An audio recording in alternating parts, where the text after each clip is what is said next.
الحمد لله رب العالمين إله الأولين والآخرين والصلاة والسلام على سائر الأنبياء والمرسلين والملائكة المقربين وعلى آله وصحبه أجمعين. أما بعد فقد قال الله تبارك وتعالى في الكلام المجيد والفرقان الحميد: أعوذ بالله من الشيطان الرجيم، بسم الله الرحمن الرحيم. إنما المؤمنون إخوة فأصلحوا بين أخويكم، صدق الله مولانا العظيم. محترم علماء کرام، عزیز بھائیوں، دوستوں، بزرگوں اور گھروں میں بیٹھ کر سننے والی دینی ماں بہنوں، حق تعالی شانہ کا بہت بڑا کرم ہوا کہ اس نے ہمیں رمضان المبارک جیسا بابرکت مہینہ عطا فرمایا، اور اس کی تکمیل پر آج عید کا دن ہمیں نصیب فرمایا۔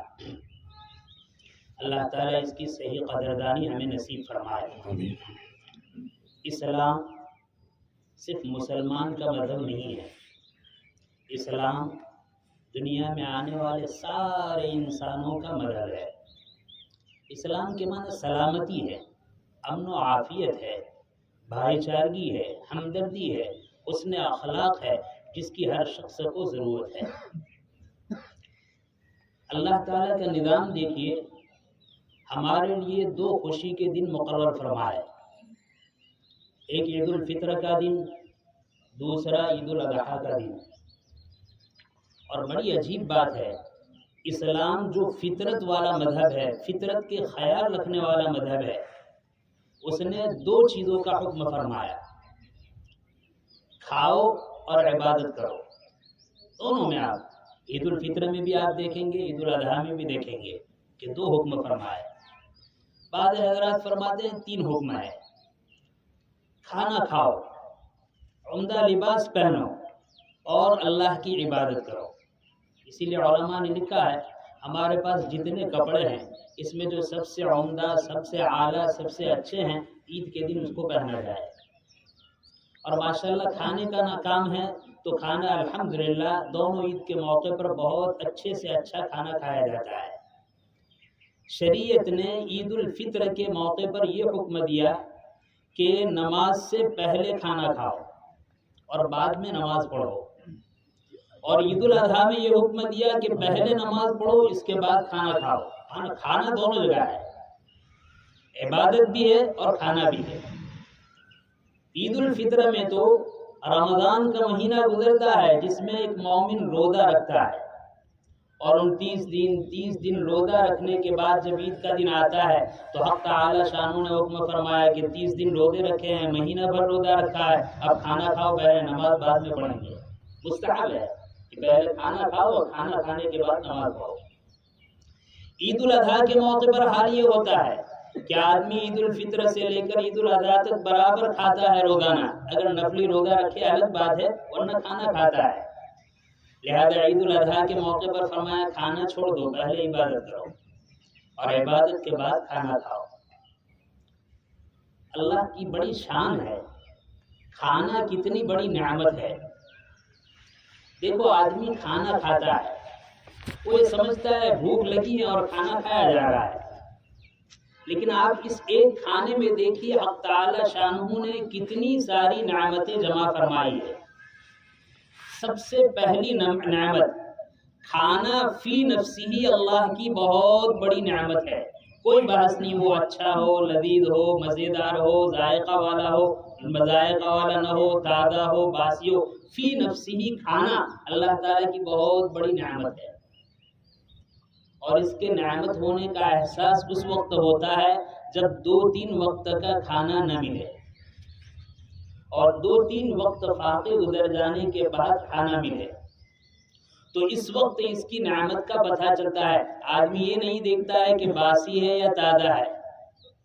اچھا ہے یا اچھا نہیں ہے،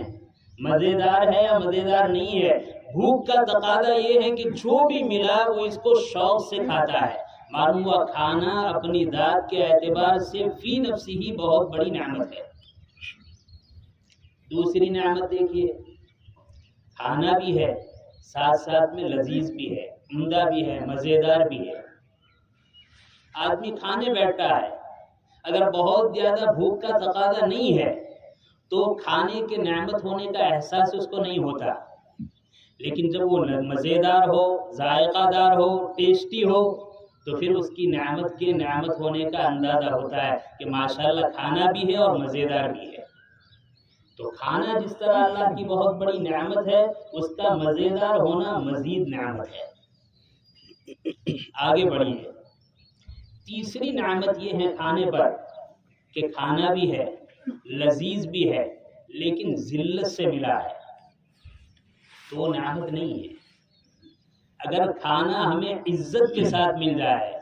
سہولت کے ساتھ مل جائے، عافیت کے ساتھ مل جائے، ذلتی سے بچتے ہوئے مل جائے، یہ اللہ کی بہت بڑی نعمت ہے۔ تو دیکھو، کھانا اللہ کی نعمت، مزیدار کھانا اللہ کی نعمت، اور عزت کے ساتھ مل جانا، ذلت سے بچتے ہوئے مل جانا، یہ اللہ کی نعمت ہے۔ اس کے بعد اور آگے چلیے، کھانا بھی ملا، مزیدار بھی ملا، عزت کے ساتھ بھی ملا، لیکن ہمیں بھوک نہیں ہے۔ تو اگر بھوک نہ ہو تو کتنا ہی بہترین کھانا ہو، اس کی لذت ہمیں محسوس نہیں ہوتی، اس کی طرف طبیعت نہیں چلتی۔ ہم نے بعض بزرگوں سے سنا کہ کھانے میں لذت پیدا کرنے کے لیے بھوک کا ہونا ضروری ہے۔ جتنی بھوک لگے گی کھانا اتنا زیادہ لذیذ لگے گا، اور جتنی بھوک کم ہوگی کھانا اتنا مزیدار نہیں لگے گا۔ تو اللہ کی یہ نعمت ہے، اللہ نے کھانا عطا فرمایا، لذت والا کھانا عطا فرمایا، عزت کے ساتھ عطا فرمایا، اور ساتھ ساتھ میں بھوک بھی عطا فرمائی۔ روزانہ رات کو سحری کرتے ہیں،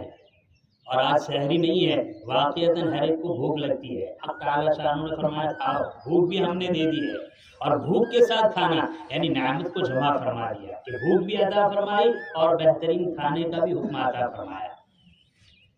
اس کے بعد اور آگے چلیے، اللہ تعالیٰ کی نعمت دیکھیے، عافیت کے ساتھ کھانا کھائے۔ بھوک تو لگی ہے لیکن کھانا ہضم نہیں ہوتا ہے، کھانے کا پرہیز ہے، کھانے سے منع کر دیا گیا ہے، فلاں چیز کھائیے، فلاں چیز نہ کھائے۔ حکیم محمد حضرت تھانوی رحمۃ اللہ علیہ نے ایک واقعہ لکھا ہے، ایک نواب صاحب تھے، وہ نواب صاحب کو اللہ تعالیٰ نے بہت ساری نعمتوں سے مالا مال فرمایا تھا، لیکن تھے بیمار۔ تو بیماری کی وجہ سے کسی غلے کا صرف سوپ، کسی غلے کا ابالا ہوا پانی ان کو پینے کے لیے کہا کہ آپ کی غذا یہی ہے، اس کے علاوہ آپ کی کوئی غذا نہیں،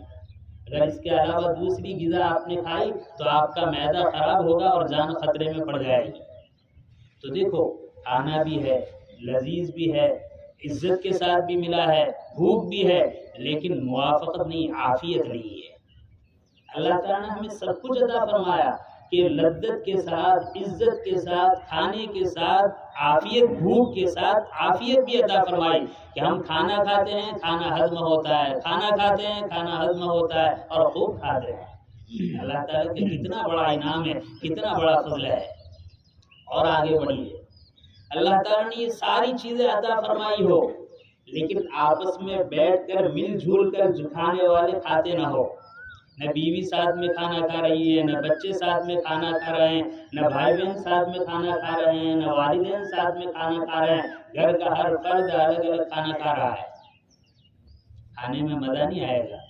لوگ کہتے ہیں تنہا کھانے میں پیٹ نہیں بھرتا ہے، اگر دو چار ساتھی ہو تو خوب جم کر کھایا جاتا ہے، پیٹ بھر کر نہیں بلکہ جی بھر کر کھایا جاتا ہے۔ پیٹ بھر کر کھانا اور ہوتا ہے، جی بھر کر کھانا اور ہوتا ہے۔ تو کہا کہ پیٹ بھر کر نہیں، اگر دو چار ساتھی آدمی ساتھ ہو اور وہ بھی موافق ہو، ہم جنس ہو، محبت والے ہو، تعلق والے ہو، تو کھانا زیادہ کھایا جاتا ہے۔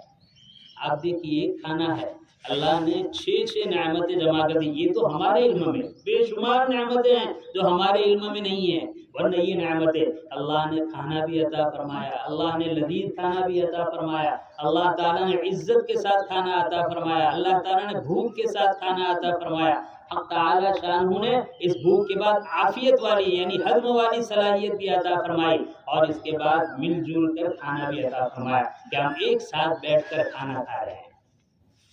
یہ نعمت ہے اللہ کی، معلوم ہوا ایک ساتھ کھانا، مل جل کر کھانا، گھر والوں کا ساتھ میں کھانا، متعلقین کا ساتھ کھانا، یہ بھی اللہ کی بہت بڑی نعمت ہے۔ یہ اجتماعی طور پر اگر کھایا جائے، ساری نعمتیں کھائی جمع ہو جائے اور استحضار کے ساتھ کھائے،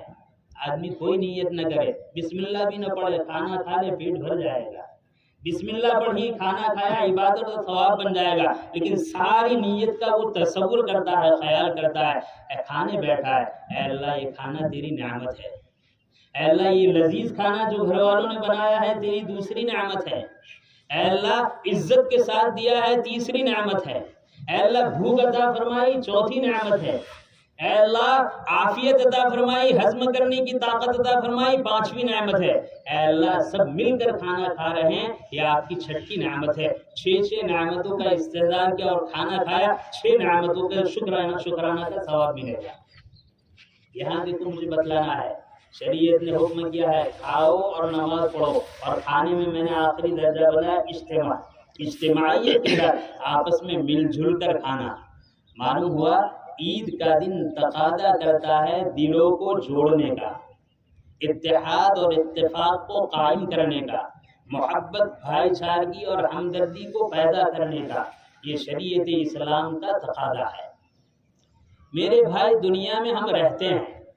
رہتے ہوئے گھروں میں کبھی انتشار ہو جاتا ہے، کبھی اختلاف رائے ہو جاتی ہے، کبھی کچھ انبن ہو جاتی ہے، کبھی کچھ معاملہ ہو جاتا ہے۔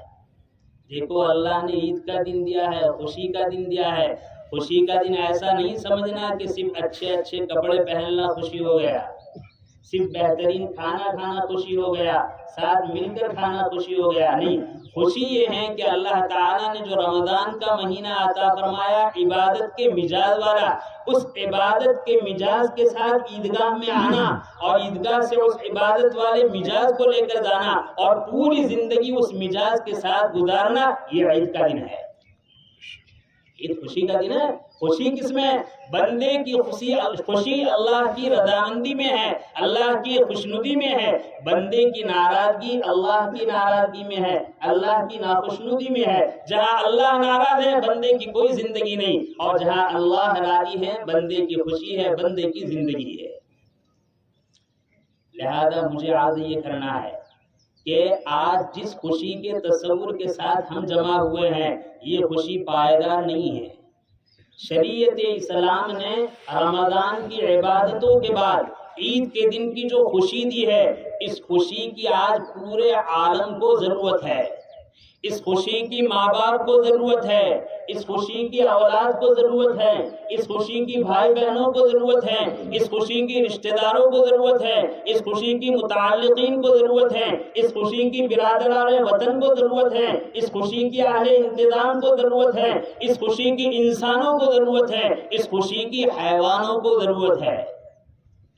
اللہ نے جو رمضان کا مہینہ عطا فرمایا، وہ رمضان کا مہینہ اپنا نیک بندہ بنانے کے لیے عطا فرمایا ہے۔ اب یہ بندہ نیک بنا ہے، یہ بندہ ایک بنا ہے، یہ بندہ محبت والا بنا ہے، یہ بندہ ہمدردی والا بنا ہے، یہ بندہ لوگوں کے قصور کو معاف کرنے والا بنا ہے، یہ بندہ لوگوں کے جھگڑے کو ختم کرنے والا بنا ہے، یہ بندہ ٹوٹے ہوئے رشتے کو چھوڑنے والا بنا ہے، یہ بندہ اللہ کی فرما برداری کرنے والا بنا ہے۔ یہ بندے نے یہ ٹھان لی ہے کہ اللہ کے حکم کو پورا کرنے میں بظاہر میری ناک کٹ جائے گی، ناک کو کٹوا دوں گا، لیکن اللہ کے حکم کو نہیں توڑوں گا۔ اللہ کی شریعت کو زندہ کرنے میں نہ عزت کا سودا ہو جائے، میں عزت کا سودا کر لوں گا، لیکن اللہ کی شریعت کا سودا نہیں کروں گا۔ میرے بھائی، اگر آج کے دن یہ جذبہ لے کر ہم اٹھے ہیں تو انشاءاللہ یہ خوشی ہماری نہیں، یہ خوشی پوری عالم کے انسانوں کے لیے ہوگی، چاہے وہ مسلمان ہو، چاہے وہ غیر مسلم ہو، چاہے وہ انسان ہو، چاہے وہ حیوان ہو، ہر ایک کے لیے خوشی کا پیغام ہے۔ لہذا میری آپ سے یہ درخواست ہے کہ اگر ہمارے معاشرے میں فتنہ فساد ہے، لڑائی جھگڑا ہے، دشمنی عداوت ہے، کینہ اور بغض ہے، حسد ہے، اور ہر ایک کے دل میں بدظنی اور اسی طریقے سے برائی ہے، اللہ کے اس گھر میں، اللہ کے اس دربار میں حاضر ہو کر آج ہمیں طے کرنا ہے کہ نماز سے پہلے ہم دلوں سے ہر ایک کو معاف کرنے والے بنیں گے، دلوں سے کشادگی کرنے والے بنیں گے، دلوں سے اکرام کرنے والے بنیں گے، دلوں سے حقوق کو ادا کرنے والے بنیں گے، اور یہ طے کریں گے کہ یہاں نماز ہوگی، نماز کے بعد خطبہ ہوگا، خطبہ کے بعد ہم اپنے گھر میں جائیں گے، لیکن گھر میں بعد میں جائیں گے، گھر میں جانے سے پہلے ہمارے جن سے تعلقات ٹوٹے ہوئے ہیں، جن سے تعلقات روٹھے ہوئے ہیں، دنیا کی سرمایے کے خاطر، دنیا کی پونجی کے خاطر، دنیا کی مال و دولت کے خاطر، دنیا کی زرزمین کے خاطر، دنیا کی چیزوں کے خاطر اگر ہم نے آپس میں نا اتفاقیہ کی ہے، اگر ہم نے آپس میں عداوتیں کی ہیں، ہم نے اگر آپس میں رشتے توڑے ہیں، تو ہم اپنے گھر اس وقت تک نہیں جائیں گے جب تک کہ پہلے ان رشتے کو ہموار نہیں کریں گے، جب تک کہ ان تعلقات کو ہموار نہیں کریں گے، جب تک کہ ان دشمنی کو محبت اور الفت سے نہیں بدلیں گے، وہاں تک ہمارا قدم ہمارے گھر کی طرف نہیں جائے گا۔ میرے بھائی، جب ایسی بات ہوتی ہے تو شیطان ہمیں ورغلاتا ہے، شیطان ہمیں بہکاتا ہے کہ وہ چھوٹا ہے میں بڑا ہوں، وہ غریب ہے میں امیر ہوں، اس کا قصور ہے میں قصوروار نہیں ہوں۔ جب وہ چھوٹا ہے تو پہل اس کو کرنی چاہیے، معافی اس کو مانگنی چاہیے، جب وہ غریب ہے تو پہل اس کو کرنی چاہیے، جب وہ بڑا ہے، جب چھوٹا ہے تو پہل اس کو کرنی چاہیے، اور اسی طریقے سے جب وہ میرا بھائی ہے، میری بہن ہے، کوئی بھی ہو، لیکن قصور میرا نہیں ہے، قصور اس کا ہے، لہذا پہل اس کی کرنی چاہیے۔ یقیناً بات صحیح ہے، جس کا قصور ہو وہ پہل کرے، لیکن شیطان نے دونوں کو چکر میں ڈالا ہے۔ قصور کس کا ہے؟ اگر دیکھا جائے تو قصور دونوں کا ہے، کسی کا زیادہ ہے کسی کا کم ہے، لیکن قصور دونوں کا ہے۔ اب ہر ایک کو کہہ رہا ہے کہ قصور فلاں کا ہے، میرا نہیں ہے، لہذا وہ آگے بڑھے، وہ سلام کرے۔ بس یہی چیز ہے جس نے محبت کو آپس میں قائم کرنے کے لیے، دلداری کو آپس میں قائم کرنے کے لیے، اخوت کو آپس میں قائم کرنے کے لیے روڑا ڈال رکھا ہے۔ لہذا میں پہلے درخواست کروں گا کہ ہر شخص اپنے کو قصوروار سمجھے۔ میرا فریق بھی قصوروار ہے، میں بھی قصوروار ہوں، لیکن اس کا قصور چھوٹا ہے، میرا قصور بڑا ہے۔ جب میں بڑا قصوروار ہوں تو مجھے آگے بڑھنا چاہیے، نہیں دیکھنا چاہیے میں عمر میں چھوٹا ہوں یا بڑا ہوں، علم و فضل میں چھوٹا ہوں یا بڑا ہوں، فضل و کمال میں بڑا ہوں یا چھوٹا ہوں، یہ نہیں دیکھنا چاہیے۔ ہر ایک یہ کہے کہ ہم سب قصوروار ہیں، لیکن میرے سامنے والا چھوٹا قصوروار ہے، میں بڑا قصوروار ہوں، لہذا مجھے آگے بڑھنا چاہیے۔ دوسری بات ہے، یقیناً عمر کے اعتبار سے کوئی چھوٹا ہے کوئی بڑا ہے، اولاد ہے اور ماں باپ ہے، اولاد کو چاہیے کہ آگے بڑھے اور ماں باپ کو خوش کرے، شاگرد ہے اور استاد ہے، شاگرد کو چاہیے کہ آگے بڑھے اور اساتذہ کو خوش کرے، بھتیجا ہے اور بھانجا ہے، اس کو چاہیے کہ چچا اور ماموں سے آگے بڑھے اور آگے بڑھ کر معافی تلافی کے قدم بڑھائے اور معافی تلافی کے لیے پیشکش کرے اور اپنے آپ کو پیش کرے کہ چچا قصوروار میں ہوں، ماموں قصوروار میں ہوں، آپ مجھے معاف کر دیجیے۔ اور میں عرض کروں گا، اگر شیطان نے ان چھوٹوں پر قبضہ جمائے رکھا ہے یا قصوروار جو بڑا ہے اس کو چھوٹا قصوروار ثابت کیا ہے اور سمجھایا ہے، تو میرے بھائی تھوڑی دیر کے لیے ہم بڑے چھوٹے بن جائے۔ اساتذہ ہے، کوئی بات نہیں، اپنے چھوٹوں کو معاف کر دے، ماں باپ ہے، کوئی بات نہیں، اپنی اولاد کو معاف کر دے، چچا اور ماموں ہے، کوئی بات نہیں، اپنے بھتیجے اور بھانجے کو معاف کر دے، بڑے بھائی بہن ہے، اپنے چھوٹے بھائی بہن کو معاف کر دے اور آگے بڑھے، اور آگے بڑھنے کے بعد کہے کہ یقیناً ہم قصوروار ہے، آج خوشی کا دن ہے، اللہ نے خوشی کا دن دیا ہے، اپنا مہمان بنایا ہے، اللہ کے دسترخوان پر محبت لے کر بیٹھیں گے، محبت لے کر کھائیں گے، اللہ کے دسترخوان پر اللہ کی نعمتیں کھائے، اور ہمارے دل میں بغض ہو، ہمارے دل میں عداوت ہو، ہمارے دل میں کینہ ہو، ہمارے دل میں حسد ہو، ہمارے دل میں ایک دوسرے کو تکلیف پہنچانے کا جذبہ ہو، ہمارے دل میں ایک دوسرے کی غمخواری اور ہمدردی نہ ہو، خدا پاک کی قسم مسلمان کہے جانے کے وہ قابل نہیں ہے، مسلمان کہے جانے کے وہ لائق نہیں ہے۔ آج ہم یہ طے کریں کہ انشاءاللہ یہاں سے نکلنے کے بعد ہم فیصلہ کریں گے کہ سب سے پہلے اپنے تعلقات کو ہموار کریں گے۔ ہاں، کبھی ایسا ہوتا ہے سامنے والے کو بے قصور ہم نے بہت تکلیفیں پہنچائی ہے، بہت برا بھلا کہا ہے، بہت اناپ شناپ بات کی ہے، یا ہمیں غلط فہمی ہوئی ہے، کچھ اور سمجھ ہم کچھ بیٹھے ہیں، ایسے موقع پر میں عرض کروں گا ذرا ٹھنڈے دل سے سوچے کہ اگر مجھ سے غلطی ہوئی ہے، میں نے حد سے زیادتی کی ہے، میں نے غلط فہمی مجھے کا شکار ہوا ہوں، تو میں آگے بڑھوں اور آگے بڑھنے کے بعد کہوں کہ بھائی میری غلطی ہے، میں قصوروار ہوں، میں اپنے آپ کو قصوروار ثابت کرتے ہوئے آپ کے پاس آیا ہوں کہ آپ مجھے معاف کر دیں۔ کبھی ایسا ہوتا ہے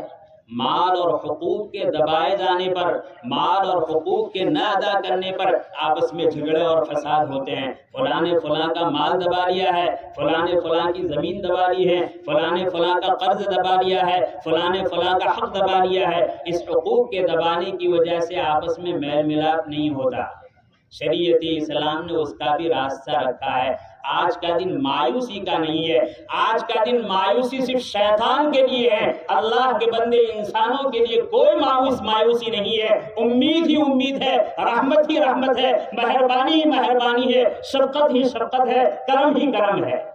لہذا اگر ایسی بات ہے تو ہر حق کو دبانے والا صاحب جا کر گئے اپنے ماں باپ سے، اپنی اولاد سے، اپنے بھائی بہنوں سے، اپنے رشتہ داروں سے، اپنے خاندان والوں سے، اپنے متعلقین سے،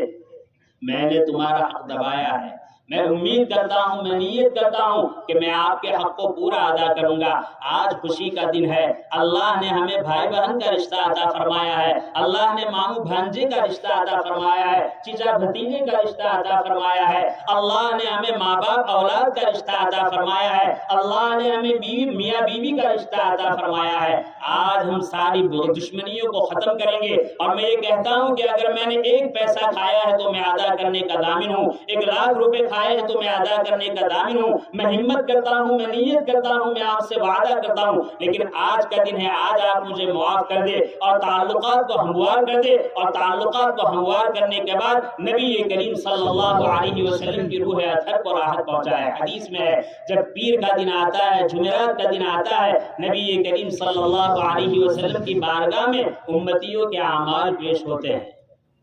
جب اللہ کے نبی صلی اللہ علیہ وسلم اچھے اعمال دیکھتے ہیں تو خوشی کا اظہار فرماتے ہیں، اور جب برے اعمال دیکھتے ہیں تو نبی کریم صلی اللہ علیہ وسلم کو تکلیف پہنچتی ہے۔ شبہ ہوتا ہے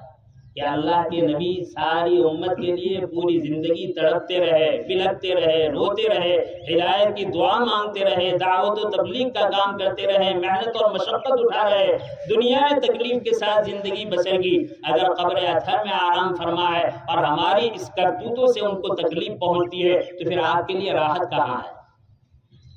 اس اشکال کا جواب علماء نے دیا ہے کہ تکلیف کی 2 شکل ہے۔ ایک تکلیف تو یہ ہے انسان کو خود اس کے بدن کو پہنچے، اور دوسری تکلیف یہ ہے کہ اس کے متعلقین کی تکلیف سے اس کو احساس ہو۔ جیسے ہمیں کوئی چوٹ لگی، ہمیں کسی نے چھری مار دی، ہمیں کسی نے کوڑا مار دیا، ہمیں کسی نے ہینڈل مار دیا اور ہمیں تکلیف ہوئی، یہ تو ہماری اپنی تکلیف ہے۔ لیکن دوسری تکلیف یہ ہے ہماری پیاری لاڈلی بیوی ہے، ہمارے پیارے والدین ہیں، ہماری اولاد ہے، اگر ان کو کوئی تکلیف پہنچ جائے، کوئی بیمار ہو جائے، کوئی اوپر سے نیچے گرے، ہاتھ پیر ٹوٹ جائے، کسی کوئی مہلک بیماری واقع ہو جائے، جب ہمیں اس کی اطلاع ملتی ہے تو ہمیں تکلیف ہوتی ہے، ہمیں صدمہ پہنچتا ہے، ہائے میرے والدین کو کیا ہو گیا، میری بیوی کو کیا ہو گیا، میرے لختے جگر کو کیا ہو گیا، میرے نور نظر کو کیا ہو گیا۔ یہ جو تکلیف ہوتی ہے نبی کریم صلی اللہ علیہ وسلم کو قبر اطہر میں امت کے برے اعمال سے یہی تکلیف ہوتی ہے۔ میرے بھائیوں میں آپ سے ایک بات کہنا چاہتا ہوں، دیکھو آج کا دن ہے، آج منگل کا دن ہے، جمعرات کو ہمارا یہ عمل نبی کریم صلی اللہ علیہ وسلم کی بارگاہ میں پیش ہوگا۔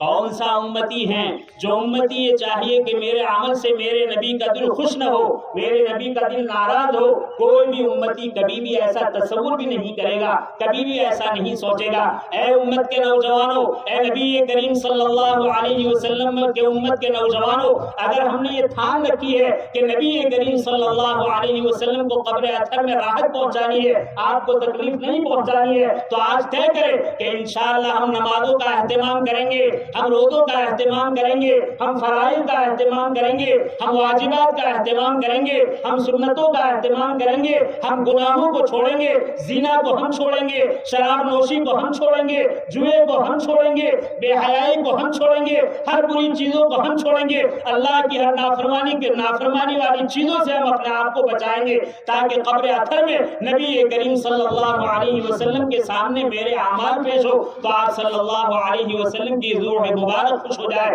کیا مومن اس بات کا جذبہ رکھتا ہے؟ کیا مومن اس بات کا ارادہ کرتا ہے؟ بتاؤ آپ لوگ تیار ہیں یا ناراض ہیں؟ آپ اپنے نبی کی روح کو خوش کرنا چاہتے ہیں یا آپ اپنے نبی کی روح کو ناراض کرنا چاہتے ہیں؟ اگر راضی کرنا چاہتے ہیں اس گھر میں اس عیدگاہ میں یہ طے کریں کہ انشاءاللہ ہم آج سے اپنی زندگی میں انقلاب پیدا کریں گے، آج سے اپنی زندگی میں تبدیلی پیدا کریں گے اور ایسا انقلاب پیدا کریں گے کہ جو نیکی ہمیں حاصل ہوئی ہے، جو تقوی ہمیں حاصل ہوا ہے، وہ تقوی بقیہ دنوں میں ہماری زندگی میں اچھی طریقے سے رچتا رہے گا، ہماری زندگی میں چلتا رہے گا، ہم اپنے آپ کو برائیوں سے بچاتے رہیں گے، ہم اللہ سے تعلق مضبوط کرتے رہیں گے، ہم اللہ کی مخلوق سے تعلق مضبوط کرتے رہیں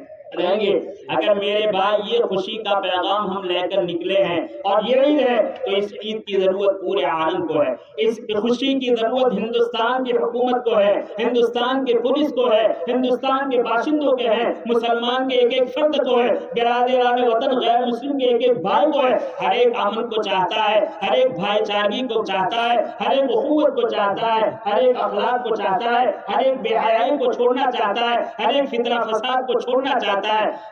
میرے بھائی یہ عید کا دن ہے، خوشی کا دن ہے، کہیں خوشی کے دن ایسا نہ ہو کہ ہم سے کوئی ایسی حرکت ہو جائے، کوئی ہم سے ایسا کرتوت ہو جائے، کوئی ہم سے ایسا پاپ ہو جائے کہ جس سے اللہ کے بندوں کو تکلیف پہنچے،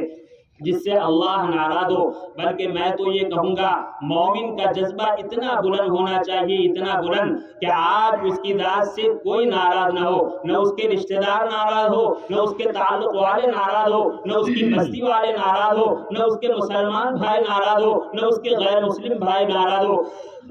بلکہ آج ہمارا جذبہ تو یہ ہونا چاہیے کہ آج ہماری ذات سے کسی جانور کو بھی تکلیف نہ پہنچے، راستے میں چلنے والے کتے اور خنزیر کو بھی ہماری ذات سے تکلیف نہ پہنچے۔ اگر مسلمان یہ جذبہ لے کر اٹھتا ہے، اگر یہ مسلمان یہ جذبہ لے کر عیدگاہ سے اپنے مقام کی طرف جاتا ہے تو سمجھو عید کا صحیح پیغام لے کر جاتا ہے۔ اور اگر یہ جذبہ نہیں ہے، سب کچھ سن لیا لیکن اس کے بعد جو کرنا تھا سب کچھ کر دیا، بے حیائی ہم نے کی، عمرات کے چکروں کو ہم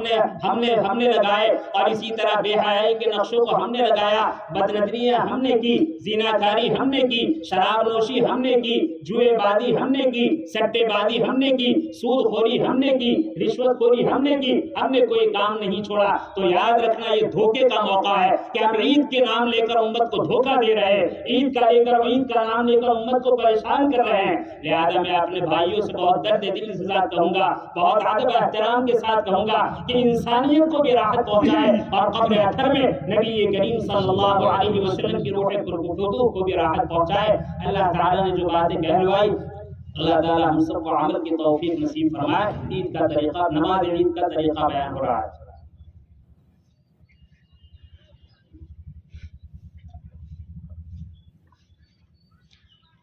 نماز عید کا طریقہ یہ ہے، نیت کرے دل میں اور زبان سے کہے تو بھی جائز ہے۔ میں عید الفطر کی 2 رکعت واجب نماز 6 زائد تکبیروں کے ساتھ اس امام کے پیچھے اللہ کے لیے پڑھتا ہوں۔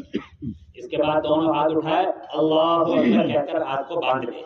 اور باندھنے کے بعد امام اور مقتدی حضرات ثنا پڑھیں گے۔ پھر اس کے بعد دوسری مرتبہ ہاتھ اٹھائے اللہ اکبر کہہ کر ہاتھ کو چھوڑ دے، 3 مرتبہ سبحان اللہ پڑھنے کی مقدار ٹھہرے رہے۔ پھر اس کے بعد تیسری مرتبہ ہاتھ اٹھائے اللہ اکبر کہہ کر ہاتھ کو چھوڑ دے۔ پھر اس کے بعد چوتھی مرتبہ ہاتھ اٹھائے اللہ اکبر کہہ کر ہاتھ کو باندھ دے۔ پہلی رکعت میں 4 تکبیر کہنی ہے، پہلی تکبیر کے بعد ثنا پڑھنا ہے اس لیے ہاتھ باندھنا ہے، چوتھی تکبیر کے بعد سورہ فاتحہ پڑھی جائے گی اس لیے ہاتھ باندھنا ہے، اور درمیان میں 2 تکبیر میں ہاتھ کو چھوڑ دینا ہے۔ سورہ فاتحہ ہوگی، اس کے بعد سورت ہوگی، پھر اس کے بعد رکوع سجدے کے بعد دوسری رکعت ہوگی۔ دوسری رکعت میں پہلے قرات ہوگی، قرات کرنے کے بعد امام صاحب تکبیر کہیں گے، اللہ اکبر کہہ کر ہاتھ کو چھوڑ دیں گے۔ پھر دوسری مرتبہ ہاتھ اٹھائیں گے اللہ اکبر کہہ کر ہاتھ کو چھوڑ دیں گے، پھر تیسری مرتبہ ہاتھ اٹھائیں گے اللہ اکبر کہہ کر ہاتھ کو چھوڑ دیں گے، پھر چوتھی مرتبہ بغیر ہاتھ اٹھائے تکبیر کہتے ہوئے رکوع کریں گے، رکوع سجدے کے بعد نماز سے فارغ ہوں گے، نماز سے فارغ ہونے کے بعد ہر ایک بھائی اپنے اپنے مقام پر قبلے کی طرف بیٹھے رہے، اور اس کے بعد خطبہ ہوگا، خطبے کو اطمینان سے سنیں، اور خطبہ سننے کے بعد جب خطبے سے فارغ ہو جائے تو وہ عزم لے کر جائے۔ دیکھو خوشی کا دن ہے، اگر کوئی قبرستان بھی جانا چاہے تو جا سکتا ہے، خوشی کا موقع ہے، ہم خوشیوں میں اللہ کو اور قبر والے کو اپنی قبر کو نہ بھولیں، اس وجہ سے ایسا کریں قبرستان بھی چلے جائیں اور اس کے بعد اپنے گھروں میں جائیں، لیکن گھروں میں جانے سے پہلے اپنے جن تعلقات کو توڑا ہے، اپنے آپ کو نیچا کر کے، اگر اللہ کے دربار میں اپنے آپ کو نیچا کیا، تعلقات کو ہموار کرنے کے لیے اپنے آپ کو نیچا کیا، اللہ آپ کو بہت اونچا کریں گے، اللہ آپ کو بہت بلند کریں گے، اور اللہ آپ کو بہت زیادہ عزت عطا فرمائیں گے۔ اللہ تعالیٰ نے جو باتیں کہلوائی، اللہ تعالیٰ شان اس پر عمل کی توفیق نصیب فرمائے، آمین۔ وآخر دعوانا الحمدللہ۔